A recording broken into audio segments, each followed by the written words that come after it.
ബി.ജെ.പിയുടെ സംസ്ഥാന അധ്യക്ഷൻ കഴിഞ്ഞ ദിവസം ഒരു പ്രത്യേകതരം പ്രസ്താവന പറഞ്ഞു. അപ്പം അത് ഭയങ്കര അത്ഭുതമായിട്ട് തോന്നി. അദ്ദേഹത്തിൻ്റെ പ്രസ്താവനയിൽ പറയുന്നത് കേരളത്തിലെ ശിശുമരണ നിരക്ക് ഭയങ്കര കുറവാണെന്ന് ഇവിടെ ചിലരൊക്കെ പറയുന്നുണ്ട്. അത് പറഞ്ഞതാരെന്ന് ഞാൻ പറയാം. ബ്രിട്ടാസ് MP ആണ് പറഞ്ഞത്. ഇൻഫന്റ് മോർട്ടാലിറ്റി റേറ്റ് വളരെ കുറവാണ് കേരളത്തിൽ. അതൊരു സത്യവുമാണ്. പക്ഷെ ഇദ്ദേഹത്തിന്റെ വാദം, ഞാൻ പേര് പറഞ്ഞില്ല, ഒരു രാഷ്ട്രീയക്കാരൻ ഇന്നലെ ഞാൻ ഒരു പോഡ്കാസ്റ്റ് കാണുന്നു. അയാള് വളരെ അഭിമാനത്തോട് പറയാറ് ഇൻഫന്റ് മോർട്ടാലിറ്റി റേറ്റ് കേരളത്തിൽ ഏറ്റവും കമ്മിയാണ്. നല്ലതാണ്. പക്ഷെ അതിന്റെ അണ്ടർലൈൻ ഫാക്ടർ ഒന്നും നമ്മൾ മനസ്സിലാക്കിയിട്ടുണ്ടോ? ഏറ്റവും കൂടുതൽ യൂത്ത് മൈഗ്രേഷൻ കേരളത്തിൽ നിന്നാണ്. അപ്പൊ യൂത്ത് അല്ലേ കുട്ടികളുണ്ടാക്കുന്നത്? അപ്പൊ കുട്ടികളുണ്ടാക്കുന്ന യൂത്ത് ഇവിടെ മൈഗ്രേറ്റ് ചെയ്യുകയാണെങ്കിൽ പിന്നെ ഇൻഫന്റ് മോർട്ടാലിറ്റി കമ്മിയാവില്ലേ? അതുകൊണ്ട് യുവാക്കളല്ലേ കുഞ്ഞുങ്ങളെ ഉത്പാദിപ്പിക്കുന്നത്. അപ്പോൾ യുവാക്കൾ പുറത്തേക്ക് പോകുമ്പോൾ പിന്നെ അത്രയും കുഞ്ഞുങ്ങൾ ഇവിടെ ജനിക്കുന്നില്ലല്ലോ എന്നൊക്കെ പറഞ്ഞ് ആകെ എനിക്കത് ഒരു 3-4 തവണ കണ്ടപ്പോഴാണ് അദ്ദേഹത്തിന്റെ യുക്തി എന്താണ് എന്ന് മനസ്സിലാക്കി എടുക്കാൻ പറ്റിയത്. വളരെ ലളിത യുക്തിയിൽ പറയുന്ന പോലെയാണ് പറഞ്ഞു പോകുന്നത്. പക്ഷെ ഞാൻ വല്ലാതെ ഞെട്ടിപ്പോയി. അപ്പം എന്നെ കൊണ്ട് ഇവരൊക്കെ ബോർഡ് എടുപ്പിച്ചേ അടങ്ങൂ എന്ന് തീരുമാനിച്ചിരിക്കുന്നുണ്ട്. നമുക്ക് വെള്ള ബോർഡിൻ്റെ ആവശ്യമെന്നുണ്ട്. ചില കണക്കത്ത് പഠിക്കേണ്ടതുണ്ട്. എന്താണ് ശിശുമരണ നിരക്ക്, എങ്ങനെയാണ് അത് കാൽക്കുലേറ്റ് ചെയ്യുന്നത്, എങ്ങനെയാണ് അത് കണക്ക് കൂട്ടുന്നത്, കേരളത്തിൽ അത് എത്രയാണ്, പൊതുവിൽ ഇന്ത്യയിൽ അത് എത്രയാണ്, അങ്ങനത്തെ കുറച്ച് കാര്യങ്ങൾ നമുക്ക് അറിയണം. വലിയ പ്രയാസമൊന്നുമില്ല. ഇദ്ദേഹം ആലോചിച്ചെടുത്ത ലോജിക്കിനേക്കാൾ വളരെ എളുപ്പമാണ് നമ്മുടെ യഥാർത്ഥ കണക്ക് മനസ്സിലാക്കിയെടുക്കാൻ. അപ്പോൾ നമുക്ക് ശിശുമരണ നിരക്കാണ് അറിയേണ്ടത്. ഇൻഫന്റ് മോർട്ടാലിറ്റി റേറ്റ് എന്ന് പറയും. ഇത് കേരളത്തിൽ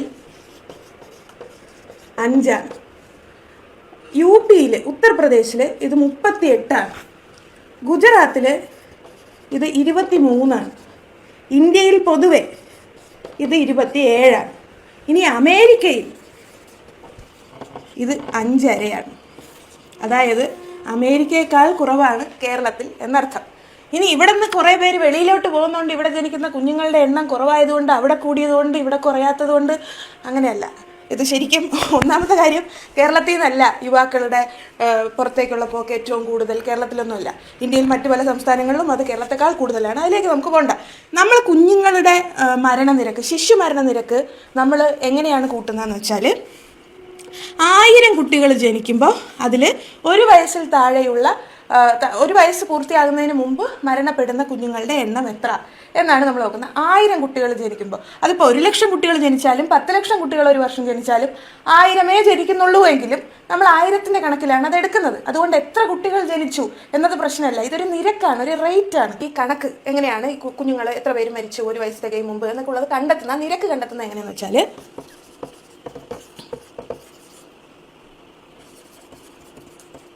എത്ര കുഞ്ഞുങ്ങളാണ് 1 വയസ്സ് തികയും മുമ്പ് മരണപ്പെട്ടത് അത് ബൈ ആകെ ജനിച്ച കുഞ്ഞുങ്ങൾ ഇൻറ്റു 1000 എടുക്കുന്നത് എന്തിനാ? 1000 എത്ര എന്നറിയാൻ വേണ്ടി. അപ്പോൾ ആകെ മരിച്ചത് ബൈ ആകെ ജനിച്ചത് ഇൻറ്റു 1000 എന്ന് ലളിതമായാണെങ്കിൽ പറയാം. കേരളത്തിൽ 5 എന്ന് പറഞ്ഞാൽ ഇപ്പോൾ 1000 കുഞ്ഞുങ്ങൾ ജനിച്ചാൽ 5 കുഞ്ഞുങ്ങളാണ് 1 വയസ്സ് തികയും മുമ്പ് മരണപ്പെടുന്നത് എന്നർത്ഥം. അമേരിക്കയിൽ 5.5 എന്ന് വെച്ചാൽ ഏകദേശം 6 കുഞ്ഞുങ്ങൾ അല്ലെങ്കിൽ 5.5 കുഞ്ഞുങ്ങളാണ് അങ്ങനെ മരണപ്പെടുന്നത്. നിരക്കാണല്ലോ, അതുകൊണ്ടാണ് 1/2 മുക്കാലും ഒക്കെ വരുന്നത്. 27, 28 എന്നൊക്കെ ഞാൻ നേരത്തെ പറഞ്ഞു. ഇന്ത്യയിൽ 27ആണ്. അതായത് ഇന്ത്യയിൽ ശരാശരി 1000 കുഞ്ഞുങ്ങൾ ജനിച്ചാൽ 27 കുഞ്ഞുങ്ങൾ മരണപ്പെടുന്നു. ഉത്തർപ്രദേശിൽ 1000 കുഞ്ഞുങ്ങൾ ജനിക്കുമ്പോൾ 38 കുഞ്ഞുങ്ങൾ മരണപ്പെടുന്നു. ഇങ്ങനെയാണ് ഈ കണക്ക്. ഇത് ഇന്ത്യയിൽ ഏറ്റവും കുറവ്, ലോകത്ത് തന്നെ കുറവുള്ള സ്ഥലങ്ങളിൽ ഒന്ന് ആണ് കേരളം. ഞാൻ നിങ്ങൾക്കൊരു കുത്തി വരെ കാണിച്ചു തരാം. അതായത് ഇങ്ങനെ പോകും, കൂടി കുറഞ്ഞു, അനങ്ങാതെ നിൽക്കുന്നു, കുത്തനെ കുറയുന്നു, കുറഞ്ഞുകൊണ്ടേയിരിക്കുന്നു. ഇങ്ങനെ ഒരു പടം ഞാൻ വരച്ചാൽ, എനിക്ക് വട്ടായതൊന്നും വരച്ചല്ല, നോക്ക്. ഇത് 2001 മുതൽ 6 വരെയുള്ള UDF കാലത്തിലെ ശിശുമരണ നിരക്കിൻ്റെ കണക്കാണ്. ഇത് 2006 മുതൽ 11 വരെയുള്ള LDF കാലത്തിലെ ശിശുമരണ നിരക്കാണ്. കുറഞ്ഞു വരുന്നുണ്ട, കൂടിയത് കണ്ട. ഇനി ഈ അനങ്ങാതെ നിൽക്കുന്നത്, ഒരു പുരോഗതിയും ഇല്ലാതെ നിൽക്കുന്നത് 2011 മുതൽ 16 വരെയുള്ള UDF കാലഘട്ടമാണ്. ഈ കുത്തനെ കുറഞ്ഞ് ഇങ്ങനെ താഴോട്ട് പോകുന്നുണ്ടോ? ഇതാണ് 2016 മുതൽ 26 വരെ കേരളത്തിൽ ഉണ്ടായിക്കൊണ്ടിരിക്കുന്ന LDF കാലഘട്ടത്തിലെ ശിശുമരണ നിരക്കിൻ്റെ ഗതി. അതായത് ഇങ്ങനെ കൂടുന്നതും ഇങ്ങനെ നിൽക്കുന്നതും ഒക്കെ ഏത് കാലഘട്ടത്തിലാണെന്ന് നമ്മൾ ഓർക്കണം.